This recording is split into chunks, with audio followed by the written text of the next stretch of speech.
السلام علیکم ورحمۃ اللہ وبرکاتہ۔ حضرت مولانا طارق جمیل صاحب مشہور عالم دین، عظیم مبلغ اور بہترین خطیب ہونے کے ساتھ ساتھ عالم اسلام کی مقبول ترین شخصیت بھی ہیں۔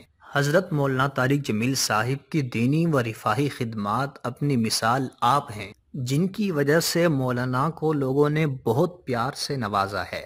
لیکن کچھ عرصے سے مولانا کے متنازع سیاسی بیانات کی وجہ سے لوگوں کا پیار تقسیم ہوا ہے، اور بہت سے لوگ اس وجہ سے مولانا سے نالاں بھی ہیں۔